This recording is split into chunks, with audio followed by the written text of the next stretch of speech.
दोस्तों, क्या आपको पता है कि इंडिया के टॉप 10 बिलियनर्स में 5 लोग गुजरात से बिलोंग करते हैं। रिलायंस, अडानी और विप्रो सहित निरमा, पार्ले और एशियन पेंट जैसे बड़ी बड़ी कंपनीज भी गुजरात से ही बिलोंग करती हैं। गुजराती या मारवाड़ी देश की टोटल पॉपुलेशन में सिर्फ 5% कंट्रीब्यूट करते हैं, लेकिन देश का 50% वेल्थ इन्हीं के पास है। चलो इंडिया की बात हटा भी दे तो बाकी के देशों में भी ये कुछ इसी तरह की कहानी लिखते नजर आते हैं। जिस देश में जाते हैं वहां इतने अमीर बन जाते हैं कि गवर्नमेंट को चिंता सताने लगती है। अमेरिका में देखें तो गुजराती कम्युनिटी के पटेल्स वहां है, वो भी तो मात्र 1%, लेकिन यूएस के 50% होटल्स इन्हीं के अंडर में है। अब सवाल ये है, आखिर गुजराती या मारवाड़ियों के पास बिजनेस की ऐसी कौन सी टेक्निक है कि विदेशों में भी ये अपना लोहा मनवाते नजर आते हैं। इसी सवाल का जवाब हम जानेंगे मोनिश पबराई जी की बुक धंधो इन्वेस्टर से, जिसमें बहुत ही डिटेल में बात की गई है कि गुजराती या मारवाड़ी आखिर सोचते कैसे हैं और वो किस तरह से अपनी बिजनेस को अंजाम देते हैं। दोस्तों, समय से थोड़ा पीछे जाकर देखें तो पता चलता है कि 1972 से पहले पटेल बिरादरी के लोग ईस्ट अफ्रीका के एक देश युगांडा में व्यापार किया करते थे। धीरे धीरे वो वहां के बड़े बिजनेसमैन बन गए, जिसे देख युगांडा के डिक्टेटर को चिंता सताने लगी कि ये उनके देश का पैसा लेकर बाहर जा रहे हैं। तो वहां के डिक्टेटर ने सारे पटेल्स को व्यापार करने पर बंदी कर दी। ऐसा होने पर कुछ लोग वापस भारत आ गए, जबकि कई लोग सेटल होने के लिए अमेरिका पहुंचे। अब पटेल्स ज्यादा पढ़े लिखे तो थे नहीं और उनकी इंग्लिश भी टूटी फूटी थी। ऐसे में उन्हें कोई व्हाइट कॉलर जॉब तो मिलने से रही।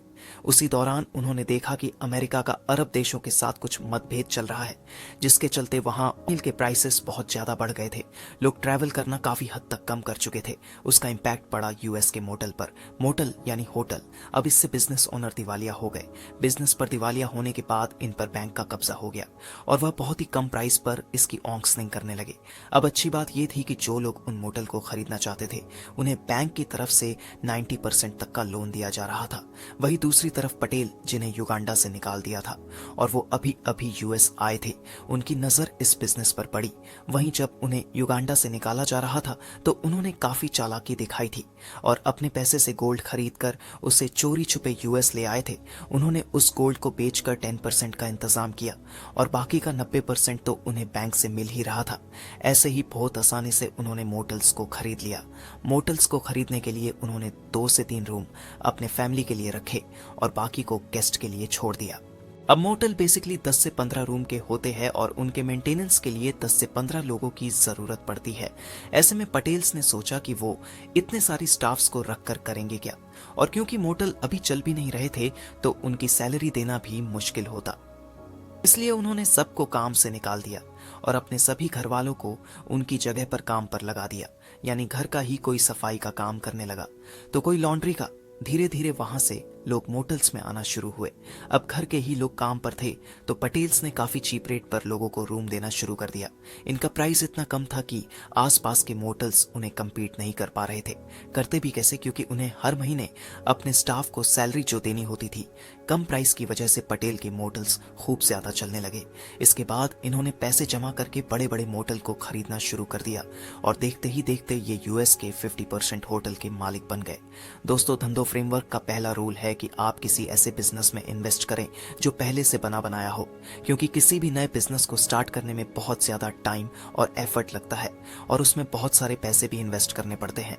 अगर आप इतना एफर्ट और पैसा लगा भी देते हो तो इसकी कोई गारंटी नहीं है कि वो बिजनेस सक्सेसफुल होगा है।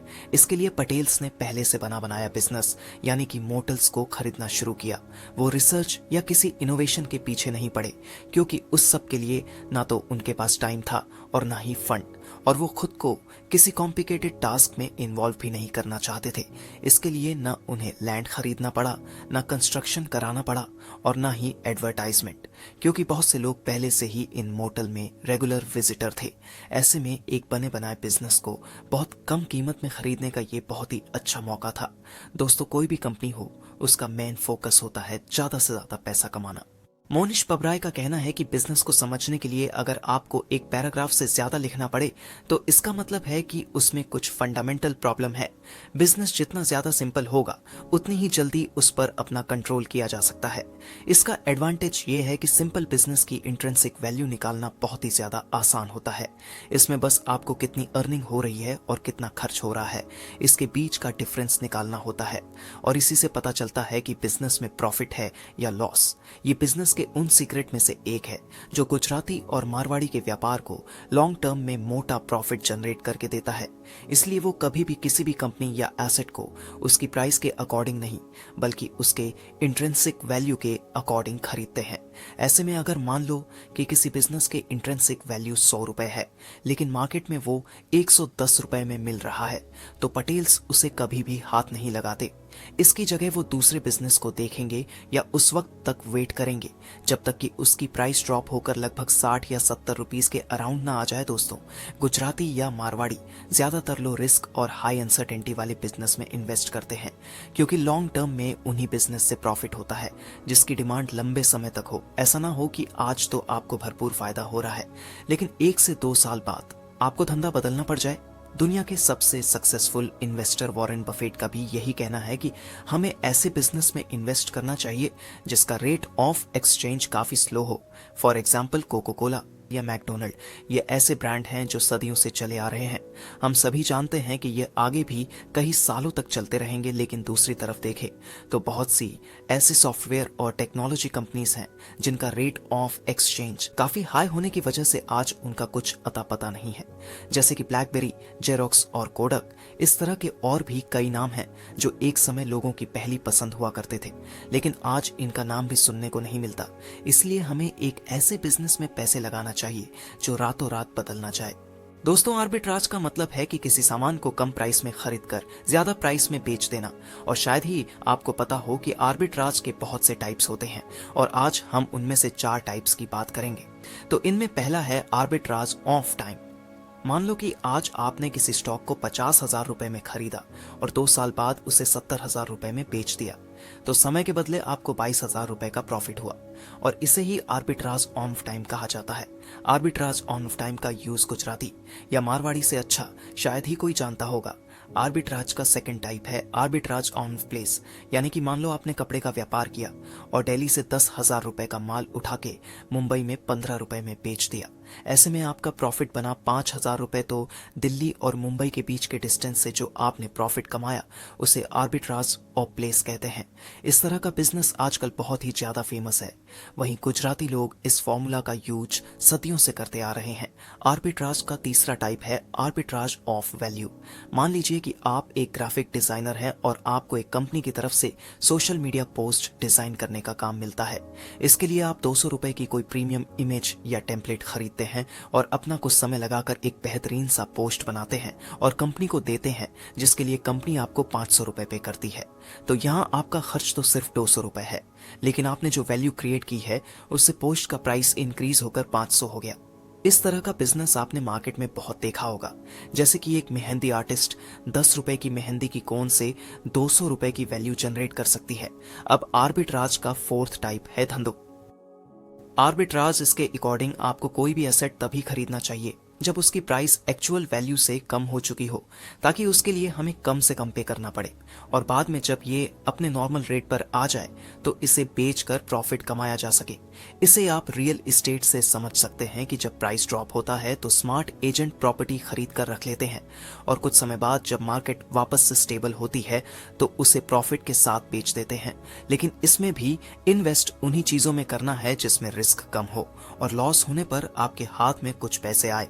वॉरेन बफेट कहते हैं कि जब लोग लालची होकर इन्वेस्ट कर रहे हो तब आप थोड़ा डर जाओ, और जब लोग डर रहे हो और अपने एसेट या स्टॉक को सेल कर रहे हो तब आप लालची हो जाओ और उन्हें सस्ते में खरीद लो, क्योंकि उस समय हो सकता है कि एक अच्छा बिजनेस आप बहुत ही सस्ते में हासिल कर लो। तो दोस्तों, ये है वो 4 में आर्बिट्राज जिनके ऊपर गुजराती और मारवाड़ियों का खास फोकस रहता है। अगर आप अपने बिजनेस में इन्वेस्ट कर रहे हो तो आपको पता होना चाहिए कि उसमें वो कौन सी खास बात है जो आपको अपने कंपटीटर से अलग बनाती है। और दोस्तों, इसी को मोट कहा जाता है, जिसका मतलब होता है आपने बहुत सी फिल्में या किस्से कहानियों में पढ़ा होगा कि राजा का किला चारों तरफ से गहरी खाई से घिरा होता है ताकि दुश्मन किले पर हमला ना कर सके। सक्सेसफुल बिजनेस का भी यही रूल है कि इसमें भी आपको एक मोड क्रिएट करके रखना होगा ताकि मार्केट कितनी भी कॉम्पिटिटिव क्यों ना हो जाए, आपका व्यापार में हमेशा ही प्रॉफिट बनाता रहे। एग्जाम्पल के लिए हम मैकडोनाल्ड को ले लेते हैं। इसका पहला रेस्टोरेंट 1940 में स्टार्ट हुआ था। लेकिन आज 83 साल बाद भी लोगों को इसका बर्गर खूब ज्यादा पसंद आता है। अब तो ऐसी इमेज बन गई है कि लोग बर्गर का मतलब ही मैकडॉनल्ड्स समझते हैं। लेकिन ऐसा क्यों? क्या इससे बेटर बर्गर और किसी रेस्टोरेंट में नहीं मिलता? ऑफ कोर्स मिलता है। इवन आपने मैकडॉनल्ड्स से बेटर बर्गर खाया भी होगा, फिर भी ज्यादातर लोग वही जाना पसंद क्यों करते हैं? क्योंकि इसने टेस्ट, सर्विस और कंसिस्टेंसी की वजह से पूरी दुनिया ने एक रेपुटेशन बिल्ड कर ली है। और इस ब्रांड इमेज के आगे चाहे कितने भी छोटे बड़े रेस्टोरेंट खुले क्यों ना हो जाए, इससे इस कंपनी के प्रॉफिट पर कोई फर्क नहीं पड़ेगा। अगर आप कोई नया बिजनेस स्टार्ट करना चाहते हैं तो आपको भी देखना होगा कि उस बिजनेस के पीछे छिपा हुआ मूड क्या है। आपने बचपन में सिक्के से हेड और टेल जरूर खेला होगा। अब मान लो कि आपने 100 रुपए के साथ खेलना शुरू किया। अगर हेड आया तो आपके रुपए डबल हो जाएंगे और टेल आया तो सारे पैसे जीरो। आपको रिजल्ट का कुछ पता नहीं है, फिर भी आपको खेलना है। ऐसे में हमें कितने की बेट लगानी चाहिए? ऑथर इस प्रॉब्लम को सॉल्व करने का एक फॉर्मूला बताते हैं, जिससे कैली फॉर्मूला का नाम दिया गया है। इसके अकॉर्डिंग आपको अपने 100 रुपए में सिर्फ 20 रुपए ही सिंगल बेट में लगाने चाहिए। और यही काम बड़ी बड़ी कंपनीज भी करती है। उनके पास जितने पैसे होते हैं उनमें से अराउंड 20% वो नए प्रोडक्ट की रिसर्च और डेवलपमेंट में खर्च करती है। क्योंकि मान लो कि अगर वो फेल हो गया तो इनका सिर्फ 20% ही लॉस होगा, बाकी के 80% सेफ रहेंगे। लेकिन अगर नया प्रोडक्ट सफल हो गया तो उनका प्रॉफिट डबल होते देर नहीं लगेगी। दोस्तों, पटेल्स ने भी कुछ ऐसा ही किया। रिसेशन के टाइम पर जब मोटल सस्ते मिल रहे थे और बैंक 90% का लोन दे रही थी, तब उन्होंने उस अपॉर्चुनिटी को हाथ से जाने नहीं दिया, क्योंकि उन्हें पता था कि उनका लॉस सिर्फ 10% होगा। वही अगर वो इसमें सफल हो जाते हैं तो लाखों करोड़ों का प्रॉफिट होगा। उस समय ऑन्ड उनके फेवर में थे और जैसा कि उन्होंने प्लान किया था, आगे जाकर मोटल बिजनेस से उन्हें अच्छा खासा प्रॉफिट हुआ, जिससे वो न सिर्फ एक अच्छी लाइफ गुजार सके बल्कि आज अमेरिका के आधे मोटल के मालिक बन गए।